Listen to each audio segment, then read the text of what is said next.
গরম যত বাড়তেছে রান্নাঘরের সাথে আমাদের গৃহিণীদের সখ্যতা তত বেশি বাড়তেছে আমার মনে হয়। আর যেহেতু আমি একটা স্ট্রোকের রোগী, আমার জন্য রান্না করাটা আর এতগুলো আইটেম করাটা সত্যি অনেক টাফের হয়ে যায়। তো আসসালামু আলাইকুম, সবাই কেমন আছেন? আশা করছি সবাই ভালো আছেন। হ্যাঁ, জানি বাইরে খুবই খারাপ অবস্থা গরমে, আর কম বেশি আমাদের সবার অবস্থাই খারাপ। তো সবাই চেষ্টা করবেন গরমে বেশি বেশি করে পানি খাওয়া, বাচ্চাদের প্রতি খেয়াল রাখা, হিট স্ট্রোক থেকে দূরে থাকা।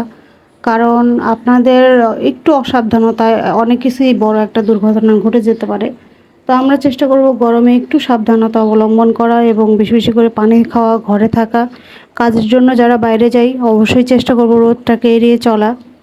তো সবাই কেমন আছেন? আশা করতেছি সবাই ভালো আছেন। আজকে আবার একটা রান্নার ভিডিও নিয়ে চলে আসলাম। আজকে আমি রান্না করতেছিলাম কাতলা মাছ। আমাদের জীবনে কিছু মানুষ থাকে যাদের সাথে আমাদের বিশ্বাস, বন্ধুত্ব এরকম একটা সম্পর্ক তৈরি হয়ে যায়।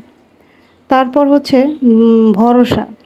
বিশ্বাসের সাথে যখন আমরা একটা মানুষকে ভরসা করে ফেলি বা তার সাথে কিছু একটা শেয়ার করে দেই, তো দেখা যায় যে ওগুলো কখনোই করবেন না। এই কাজগুলো করে আমরা সবসময় নিজেদের বিপদ নিজেরাই ডেকে আনি। কারণ একটা মানুষকে এত সহজে বিশ্বাস করা যায় না, ভরসাও করা যায় না। আপনি যখন একজনকে আপনার দুর্বলতা প্রকাশ করবেন, সেই দুর্বল জায়গাটায় আঘাত করতে সে কিন্তু দ্বিতীয়বার ভাববে না।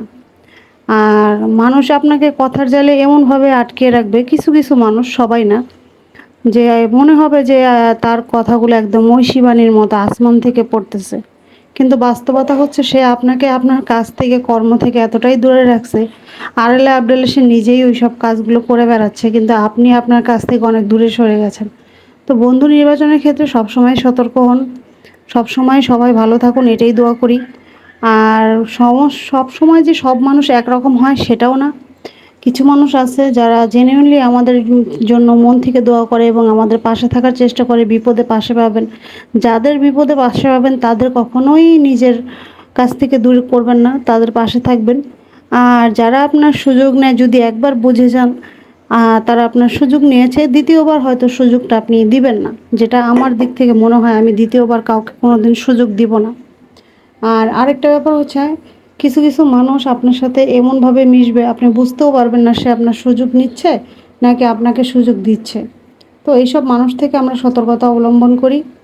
আর সবাইকে, আমার পেজে যারা আছেন বা ভবিষ্যতে যুক্ত হবেন, সবাইকে অসংখ্য ধন্যবাদ। আর যারা যারা রেগুলার ভিডিও দেখছেন, কমেন্ট করছেন, তাদেরকেও অসংখ্য অসংখ্য ধন্যবাদ। অবশ্যই পাশে থাকবেন ইনশাল্লাহ আমার জন্য, আমিও পাশে থাকব। তো দোয়া করবেন। খোদা হাফেজ, ভালো থাকবেন। আজকে এখানেই